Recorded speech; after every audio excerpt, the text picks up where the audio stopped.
السلام علیکم۔ میں نے کئی عمل اپنے اس چینل پر ڈالے ہیں، بہت سے لوگوں نے عمل کیا اور کامیاب ہوئے، وہ آج تک جو ہے اس سے کام لے رہے ہیں، لیکن اکثر لوگ ایسے تھے کہ جنہوں نے یہ کہا کہ ہمیں کامیابی نہیں ہوئی۔ اس کی کچھ وجوہات اور کچھ نقائص ہیں۔ آج میں آپ کو انہی شبہات کو دور کرنے کے لیے اور حاضرات کے آداب اور اس کے شرائط بیان کرنے کے لیے آپ کے سامنے آیا ہوں۔ آپ سے گزارش ہے کہ ویڈیو کو پورا دیکھیں تاکہ بات پوری طریقے سے سمجھ میں آ جائے، اور ویڈیو کو آگے بھی شیئر کریں تاکہ دوسروں کا فائدہ ہو۔ نئے آنے والے ساتھی چینل کو سبسکرائب کریں اور بیل آئیکن کو بھی دبا دیں تاکہ بر وقت ویڈیو کا نوٹیفیکیشن آپ تک پہنچ جائے۔ آئیے اپنے ٹاپک کی طرف چلتے ہیں۔ اکثر لوگ یہ شکایت کرتے ہیں کہ ہم نے دی ہوئی ہدایت کے مطابق عمل اور پرہیز جلالی و جمالی بھی کیا، لیکن ہمیں کامیابی نہیں ملی اور حاضرات کسی ایک بچے پہ بھی نہیں ہوئی۔ بات نوٹ کیے کہ ایسے لوگ بالعموم حاضرات کی ابتدائی قواعد اور آداب و شرائط سے ناواقف ہوتے ہیں۔ سرسری طور پر کتابیں اور رسالے پڑھ کر حاضرات شروع کر دیتے ہیں اور ناکامی کی صورت میں اپنی کوتاہیوں کا احساس کرنے کے بجائے عملیات سے ہی بدظن ہو جاتے ہیں۔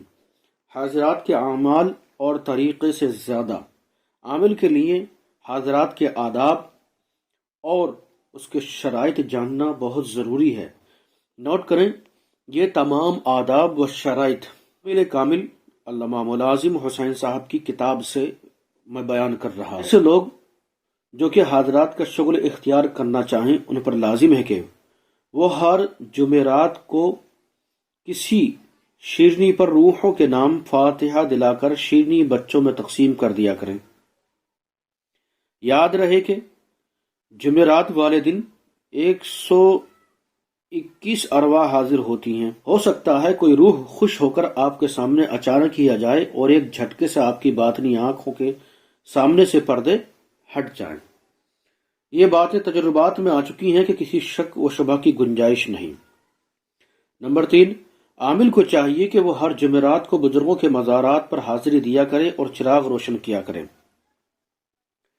نمبر 4، اگر عامل اپنے اوپر حاضرات کا تجربہ کرنا چاہتا ہے تو اس کا وقت مقرر ہے، جو کہ مغرب سے آدھا گھنٹہ پہلے کا ہے۔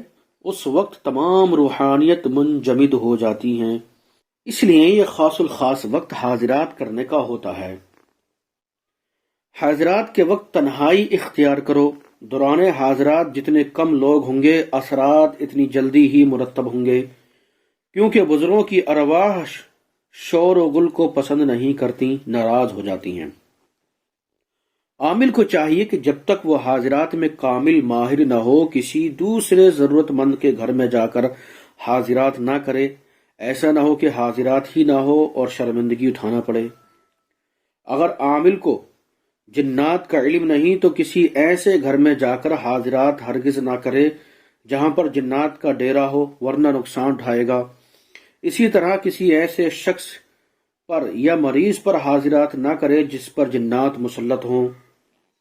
عامل کو چاہیے کہ وہ اشد ضرورت کے وقت حاضرات کرے، بطور دکھاوا یا تماشا دکھانے کی نیت سے حاضرات نہ کرے۔ اس سے روحانیت خفا بیزار ہو جاتی ہے اور نقصان بھی ہوتا ہے۔ بعد از زکوٰۃ عامل بطور تجربات کسی شخص پر بھی حاضرات کر سکتا ہے، خواہ وہ ایک دن میں 100 مرتبہ حاضرات کرے، جتنے چاہے لوگوں پر تجربات کر سکتا ہے، کسی طرح کی پابندی نہ ہوگی۔ اگر کسی ایک معمول پر حاضرات نہ ہو تو عمل کو فرضی اور غلط مت تصور کرو، بار بار حاضرات کرنے کی مشق کرو۔ ہو سکتا ہے کہ جس معمول پر آپ حاضرات کر رہے ہیں اس پر حاضرات ممکن ہی نہ ہو۔ کسی ایسے مقام یا گھر پر حاضرات نہ کرو جہاں پر کسی کی موت غیر طبیعی ہوئی ہو، مثلا کسی کا قتل ہوا ہو یا کسی نے خود کشی کر لی ہو۔ چوری، قتل و غارت گری کے معاملات میں عامل کو سخت احتیاط کرنی چاہیے۔ اگر کوئی ضرورت مند اس طرح کا آئے تو صاف انکار کر دیں کہ اسی میں عامل کی بھلائی ہے۔ اس پوائنٹ کو نوٹ کریں سبھی۔ دوران حاضرات کسی ایسے شخص کو اپنے پاس مت بیٹھنے دیں جس پر جنات یا کوئی ذی روح مسلط ہو۔ حاضرات کے وقت کئی طرح کے مشاہدات ظہور میں آتے ہیں۔ عامل کو چاہیے کہ ان کا ذکر کسی سے بھی ہرگز نہ کرے ورنہ بعد میں پچھتائے گا۔ حاضرات کے دوران کئی لوگ بزرگوں سے تقاضا کرتے ہیں کہ آپ ہمارے سامنے بھی آ جائیں۔ یہ عامل کی خواہش ہوتی ہے کہ حاضرات خود میرے اوپر ہو۔ اس طرح کرنے سے بزرگ ناراض ہو جاتے ہیں۔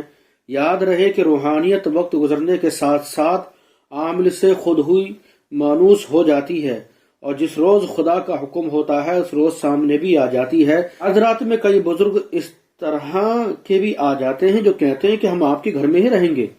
اگر کسی خوش نصیب عامل کے ساتھ ایسا ہوا تو اس موقع سے فائدہ اٹھائیں، گھر کا ایک کمرہ مخصوص کر دیں، کمرے میں چٹائی یا دری بچھا دیں، کمرہ پاک و صاف رکھیں اور اگربتیاں روشن کر دیا کریں، جمعرات کو چراغ بھی جلا دیا کریں۔ حاضرات کر کے لاٹری، سٹے کے نمبر، بانڈوں کے نمبر معلوم کرنا یا ایسے کام جو کہ غیر شرعی ہوں پوچھنا ممنوع ہے۔ اگر عامل اس طرح کرے گا تو حاضرات ہاتھ سے جاتی رہے گی اور نقصان بھی بہت زیادہ ہوگا۔ حاضرات کے لیے بچوں کے والدین یا عزیز و اقارب ڈرتے ہیں کہ ہمارے بچہ ہے کہ حاضرات میں بزرگوں کی ارواح حاضر ہوتی ہیں، اس لیے کسی ڈر خوف کی ضرورت نہیں ہوتی اور نہ ہی بچے پر حصار کرنے کی ضرورت ہوتی ہے۔ ہاں، اگر آپ بچے پر حاضرات کر کے ایسا کوئی حاضرات کرتے ہیں جیسے میں نے بتایا تھا اپنی ویڈیو میں تخت سلیمانی کا حاضرات، اس طرح کے اگر حاضرات کرتے ہیں تو پھر بچے کا بھی اور اپنا بھی اور جو مریض وہاں پر موجود ہے اس کا بھی حصار کرنا بہت ضروری ہے۔ جن حاضرات کے ذریعے سے علاج کیا جاتا ہے ان میں بچے کا بھی حصار کیا جائے گا، اور جن سے علاج نہیں کیا جاتا صرف سوال کیا جاتا ہے ان میں بچے کا حصار کرنے کی ضرورت نہیں ہے۔ دوران حاضرات معمول کے سر اور آنکھوں پر وزن پڑتا ہے، سر درد سے پھٹنے لگتا ہے۔ یاد رہے کہ حاضرات کے دوران ہر شخص کے ساتھ ایسی ہی کیفیت ہوتی ہے، اسی لیے یہ بات ڈر خوف والی نہیں ہے۔ جب حاضرات کا اختتام ہوتا ہے تو وزن خود بخود ہی ہٹ جاتا ہے۔ حاضرات سے قبل یہی نشانیاں ظاہر ہوتی ہیں: سر بھاری ہونا، دماغ سن ہونا، جھٹکے لگنا، آنکھوں کے آگے بجلی جیسی چمک کا لگنا۔ اگر معمول پر دوران حاضرات ایسی نشانیاں ظاہر نہ ہوں تو سمجھ لیں کہ اس پر حاضرات نہیں ہو سکتی، اس لیے معمول پر اپنا وقت ضائع نہ کرو، نہ ہی لوگوں کے سامنے تماشا بنو۔ بچے جب تک حاضرات کے لیے ذہنی طور پر تیار نہ ہوں یعنی انکار کریں، حاضرات نہ کریں، کیونکہ ان کا ذہن کسی دوسری طرف ہوتا ہے۔ حاضرات کے لیے تصور اور یکسوئی اشد ضروری ہے۔ حاضرات کرنے سے قبل اگر بچے کے گلے میں کوئی تعویذ ہو تو اس کو اتار دیں، ورنہ حاضرات نہ ہوگی۔ جس طریقے سے حاضرات کی جائے وہ طریقہ از بر یاد ہو اور صحیح تلفظ الفاظ کی صحیح ادائیگی کے ساتھ پڑھنے کی قدرت ہو۔ جس کمرے میں حاضرات کرنی ہو وہ کمرہ پاک و صاف ہو، اس کمرے میں کوئی فحش حرکت، زنا اور شراب نوشی جیسا گناہ نہ ہوتا ہو، ٹی وی نہ چلتا ہو اور کسی بھی طرح کا کوئی فحش کام نہ ہوتا ہو۔ کمرے میں کسی طرح کا ایسا کیلنڈر نہ ہو جس میں عورت یا مرد کی فحش اور برہنہ تصویر ہو۔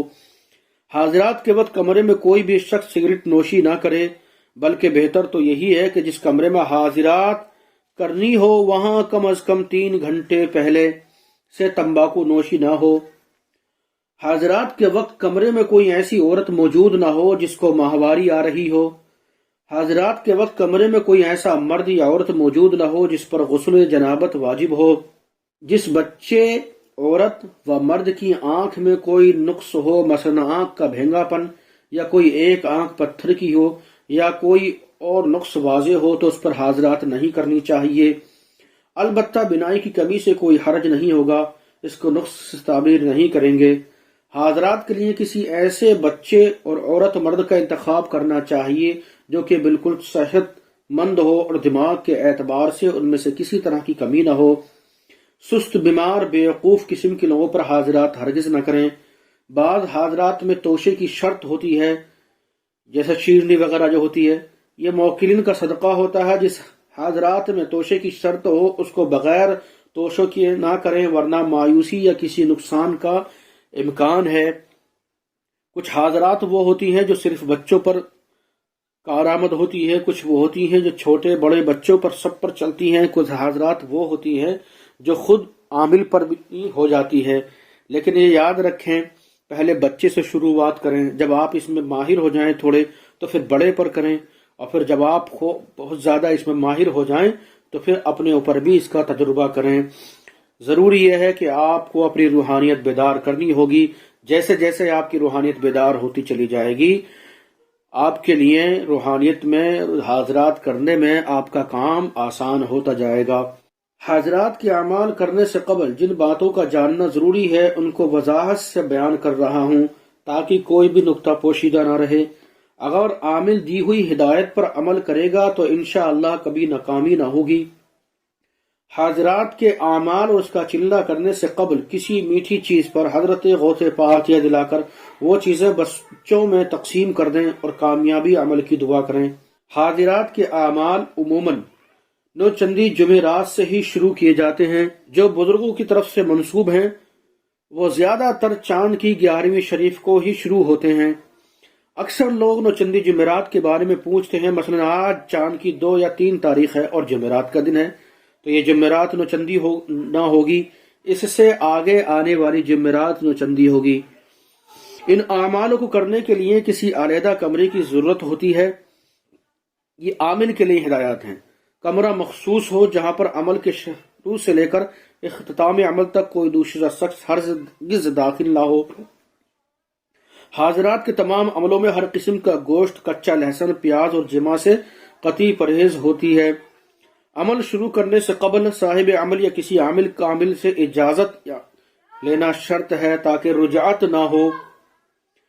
ہر عمل کی میعاد مقرر ہوتی ہے۔ بعض اوقات عامل کے اندرونی قوتوں کی کمی کی وجہ سے دن زیادہ لگ جاتے ہیں، اس لیے اگر ایک چلے میں کامیابی نہ ہو تو اس کو دوبارہ کرنا چاہیے۔ بعض اوقات 3 چلوں میں جا کر کامیابی ہوتی ہے، اس لیے بدل نہیں ہونا چاہیے۔ ہر انسان میں قوتیں یکساں نہیں ہوتی، کسی میں کم اور کسی میں زیادہ ہوتی ہیں۔ بعض لوگوں کو پہلے دن سے ہی مشاہدات نظر آنے لگتے ہیں، بعضوں کو 2 ماہ تک کچھ نظر نہیں آتا۔ فعل حوانی کے عادی شخص کو عمل نہیں کرنا چاہیے کیونکہ عمل کے دوران قطعی پرہیز رہے گا، مطلب کہ جمع سے پرہیز رکھنا چاہیے۔ ایسے لوگ جن کے دل کمزور ہوں یا ڈرپونک ہوں ان کو بھی عمل نہیں کرنا چاہیے کیونکہ عملوں کے دوران خوف اور ڈر آتا ہے، اگر ڈر گیا تو پاگل ہو جائے گا یا پھر رجعت میں گرفتار ہو جائے گا۔ اسی لیے عمل کرنے سے پہلے اچھی طرح سوچ لینا چاہیے کہ میں عمل کر بھی سکوں گا یا نہیں۔ ایسے لوگ جو کہ عصبی مرض کا شکار ہوں یا کسی پر کوئی ذی-روح مسلط ہو، اگر وہ تندرست بھی ہو جائیں تو پھر بھی عمل ہرگز نہ کریں ورنہ خطرہ عظیم ہوگا۔ ایسے لوگ جو کہ کسی بیماری کا شکار ہوں جیسے مرگی، جنون وغیرہ، ان کو ایسے اعمال نہیں کرنے چاہیے۔ جس حاضرات میں زکوٰۃ کی شرط ہو اس کو بغیر زکوٰۃ ادا کیے کسی پر حاضرات نہ کریں ورنہ نقصان کا اندیشہ ہے۔ اگر ایک چلے میں کامیابی نہ ہو تو اس کو مت چھوڑیں، لگاتار 3 چلے کریں، یقین کامل رکھیں میں اس عمل میں ضرور کامیاب ہو جاؤں گا، کیونکہ بعض اوقات عملیات کا ظہور دیر میں ہوتا ہے۔ دوران عمل کئی طرح کے مشاہدات نظر آتے ہیں، چاہیے کہ ان کا ذکر بھولے سے بھی کسی سے ہرگز نہ کریں، پردہ داری شرط ہے۔ عمل علیحدہ کمرے میں کیا جاتا ہے جہاں پر کوئی دوسرا شخص نہ ہو۔ کئی لوگوں کی مجبوری ہوتی ہے کہ ان کے پاس علیحدہ کمرہ نہیں ہوتا، اس کا بہترین حل یہ ہے کہ آبادی سے دور کھلی جگہ پر جا کر عمل کو بجا لائیں، لیکن اس کی شرط یہ ہے کہ آتے جاتے لوگوں کی نظر آپ پر نہ پڑے اور نہ کسی کو پتہ چلے کہ آپ چلہ کرنے کے لیے جاتے ہیں، ورنہ کچھ ہاتھ نہیں آئے گا۔ دوران جلہ کسی قدر بھی ہو سکے تنہائی اختیار کرے، لوگوں سے ملنا جلنا بند کرے۔ اگر تنہائی مجبوری ہے تو پھر کسی سے ملنے میں کوئی مذاق نہیں۔ دوران چلہ کسی سائل کو تعویذ لکھ کر مت دیں۔ اگر کوئی عصبی مرض آپ کے پاس آ جائے تو اس کا علاج مت کریں ورنہ نقصان کا اندیشہ ہے۔ عمل کے لیے جو کمرہ مخصوص کیا اس کو ہرگز تبدیل نہ کریں، اگر تبدیل کریں گے تو چلے کو بیکار جانو۔ اس طرح جو وقت پڑھائی کا مقرر ہے اس میں کمی بیشی نہ ہونے پائے، کیونکہ روحانیت وقت مقرر پر حاضر ہوتی ہے۔ اگر وقت آگے پیچھے ہو جائے تو پھر روحانیت پریزار ہو جاتی ہے۔